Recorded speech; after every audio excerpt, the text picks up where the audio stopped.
जय हिंद दोस्तों, स्वागत है आप सभी का AP strategy official YouTube channel पे। सभी दोस्तों को जय हिंद, वंदे मातरम। तो दोस्तों, जैसे कि आप सभी को पता है, बीएसएफ कांस्टेबल टेस्टमैन का जो है एडमिट कार्ड आ गया है।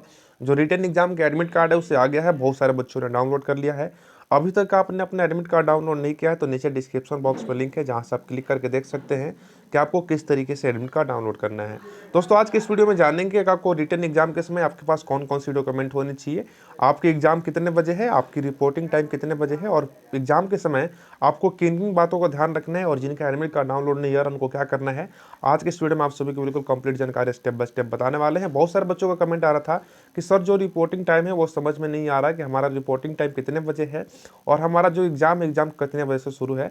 तो दोस्तों, आज के इस वीडियो में आप सभी को बिल्कुल कंप्लीट जानकारी स्टेप बाय स्टेप बताने वाले हैं। उससे पहले अगर आप चैनल पर नए हैं तो प्लीज़ चैनल को सब्सक्राइब कर ले और इस वीडियो को प्लीज़ अधिक से अधिक शेयर करें, ताकि जितने बच्चों का डाउट है रिटन एग्जाम से रिलेटेड कि रिटन एग्जाम में कैसे कैसे क्या करना है, रिपोर्टिंग टाइम कितने बजे है, तो उनको भी प्रॉपर जानकारी मिल सके और वो भी अपना रिपोर्टिंग टाइम जान सके और अपने रिटन एग्जाम की तैयारी कंटिन्यू करें। चलिए वीडियो को कंटिन्यू करते हैं।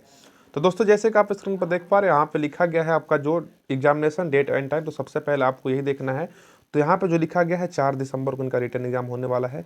यहाँ पे 1400 हावर्स टू 1600 हावर्स लिखा गया। आप ध्यान से देखेंगे, यहाँ पे 1400 हावर्स टू लिखा गया है 1600 हावर्स।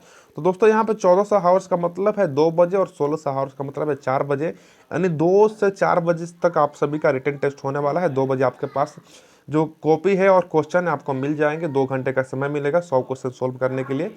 जैसे कि आप सभी को पता है, तो 2 बजे आपके पास आपका आंसर कॉपी और क्वेश्चन पेपर आ जाएगा, जिसमें आपको अपना आंसर लिखना होगा। उसके बाद दोस्तों, यहाँ पे इंट्री टाइम बताया गया है। यहाँ पे जो 1200 हावर्स का मतलब है 12 बजे। जी हाँ दोस्तों, 12 बजे आप सभी को एंट्री कर जानी है। आपको कोशिश करना है कि आपको एंट्री टाइम से 1 घंटे पहले पहुंचना है, क्योंकि दोस्तों अगर आप 1 घंटे पहले पहुंचेंगे तो इसमें आप ही को फायदा मिलेगा। कई बार क्या होता है, ट्रैफिक मिल जाते हैं, जिस वजह से बहुत सारे बच्चों का एग्जाम छूट जाता है। तो दोस्तों, आपको एंट्री टाइम से 1 घंटे पहले पहुंच जाना है। 1400 आवर्स का मतलब है 2 बजे, 1600 आवर्स का मतलब है 4 बजे, 1200 आवर्स का मतलब है 12 बजे। आपके टाइम जिस भी दिया हो, अगर आपका शिफ्ट मॉर्निंग का होगा जहाँ पे 600 आवर्स लिखा होगा, तो यानी आपका रिपोर्टिंग टाइम 6 बजे है। तो जी हाँ दोस्तों, यहाँ पे आवर्स का मतलब है 2 बजे। आपको जो भी 1400 1600 जो भी हो, आपको उसको हावर्स में ही कंडक्ट करना है। जिससे यहाँ पे 1400 लिखा हुआ है तो इसका मतलब 2 बजे है, 1600 का मतलब 4 बजे है, और रिपोर्टिंग टाइम 1200 आवर्स का तरह मतलब इनका रिपोर्टिंग टाइम 12 बजे है। उसके बाद दोस्तों, यहाँ पे नीचे कुछ इंस्ट्रक्शन दिए गए हैं कैंडिडेट के रिगार्डिंग, आप सभी को रिटन एग्जाम में किन किन बातों का ध्यान रखना है। तो दोस्तों, यहाँ पर जैसे कि आप स्क्रीन पर देख पा रहे हैं, लिखा गया है instruction for candidate regarding written examination. जितने भी बच्चे रिटन एग्जाम के लिए जा रहे हैं उनके लिए बहुत जरूरी है, उनको जानना जरूरी है। यहाँ पे बताया गया सबसे पहला पॉइंट में कि आपके पास जो ये एडमिट कार्ड होना चाहिए और वैलिड आईडी प्रूफ आपके पास होना चाहिए। जी हाँ दोस्तों, ये जो एडमिट कार्ड है आपके पास होना चाहिए। आपके पास आईडी प्रूफ के लिए कुछ होना चाहिए। आधार कार्ड ले सकते हैं, पैन कार्ड ले सकते हैं, वोटर आईडी कार्ड ले सकते हैं, या ड्राइविंग लाइसेंस ले सकते हैं। आपके पास ये होना चाहिए। और दोस्तों, मैं कहूँगा आपके पास 1-2 पासपोर्ट फोटो साइज होना जरूरी है, क्योंकि कई बार कहीं कहीं पासपोर्ट साइज फोटो लग जाते हैं, ज़्यादातर केसेस में नहीं लगते, लेकिन आपके पास 2 पासपोर्ट साइज फोटो रखनी जरूरी है। तो आपको क्या करना है, इस एडमिट कार्ड को 2 पासपोर्ट साइज फोटो और आईडी प्रूफ आपको लेकर जाना है। आईडी प्रूफ के लिए आप पैन कार्ड, आधार कार्ड, वोटर आईडी कार्ड कुछ भी ले सकते हैं। उसके बाद दोस्तों, आपका जो रोल नंबर है, आपका जो क्वेश्चन का बुकलेट नंबर है, आपको वहाँ पे कॉपी पर लिखना है। उसके बाद दोस्तों, तीसरे नंबर में बताया गया है कि कैंडिडेट कोई कॉपी करता है या यूजिंग अनफायर, यानी किस तरीके से आप कुछ गलत करते हैं तो वहाँ से आपको डिस्क्वालीफाई कर दिया जाएगा। रिटन टेस्ट आप सभी को डिस्क्वालीफाई कर दिया जाएगा।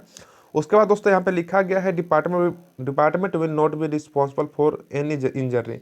जी हाँ दोस्तों, अगर आप ट्रैवल के दौरान, एग्जाम के दौरान आपको किस तरीके से कोई इंजर्नी हो जाता है, जर्नी हो जाता है, तो आप सभी को वहाँ का जो डिपार्टमेंटल उसके लिए रिस्पॉन्सिबल नहीं है, उसके लिए रिस्पॉन्सिबल सिर्फ आप हो गए। यहाँ पे लिखा गया है कि the department will not be responsible for any injury. जी हाँ दोस्तों, अगर आपको किसी एग्जाम के दौरान किस तरीके से कोई हेल्थ इशू हो जाता है तो इसके लिए डिपार्टमेंट रिस्पॉन्सिबल नहीं है, जैसे कि उन्होंने यहाँ पे बता दिया गया है।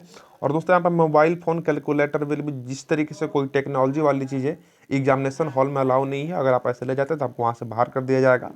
आप सिर्फ जो एग्जामिनेशन मटेरियल है उसे लेकर जा सकते हैं, जैसे कि बताया गया है।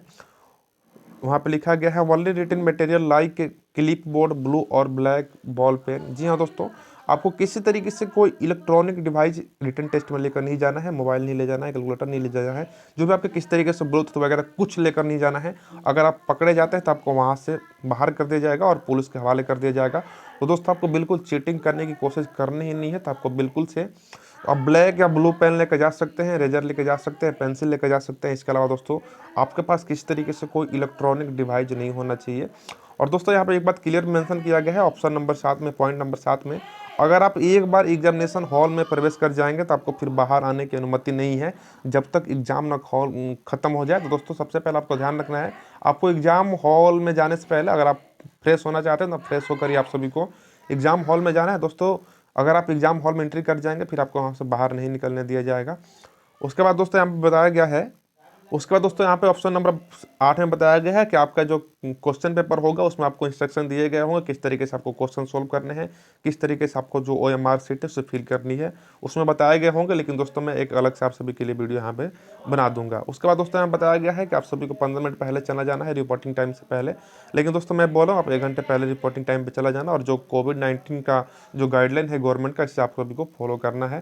तो दोस्तों ये है कंप्लीट जानकारी, जैसे कि मैंने आपको बिल्कुल स्टेप बाय स्टेप बता दिया है। और सबसे इंपॉर्टेंट पॉइंट यहाँ पे लिखा गया है, अगर कोई भी कैंडिडेट एग्जाम में क्वालिफाई हो जाता है लेकिन but could not come in merit list will not be consider for selected two of the apply post in BSF।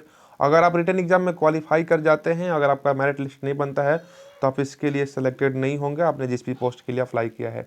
तो दोस्तों मैंने कंप्लीट जानकारी आप सभी को बिल्कुल स्टेप बाय स्टेप बता दिया है कि आपको एग्जाम में किन किन बातों का ध्यान रखना है। रिपोर्टिंग टाइम आप सभी को समझ में आ गया होगा, कौन कौन से डॉक्यूमेंट लेकर जाने मैंने आप सभी को बता दिया है। आपके पास ये एडमिट कार्ड होना चाहिए, ID प्रूफ होना चाहिए, और आपके पास 2 पासपोर्ट साइज फोटो होना चाहिए। फोटो का काम बहुत कम ही पड़ता है, लेकिन दोस्तों अपने पास आप 2 पासपोर्ट साइज फोटो रख लेना।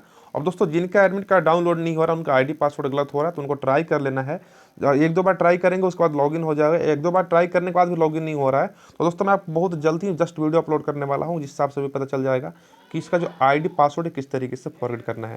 दोस्तों वीडियो कैसे लगे कमेंट बॉक्स में जो बताएं। चैनल पर नए हैं तो प्लीज़ चैनल को सब्सक्राइब कर लें और इस वीडियो को प्लीज़ अधिक से अधिक शेयर करें। मिलते हैं नए वीडियो में किसी नई अपडेट के साथ, तब तक के लिए जय हिंद, जय भारत, वंदे मातरम।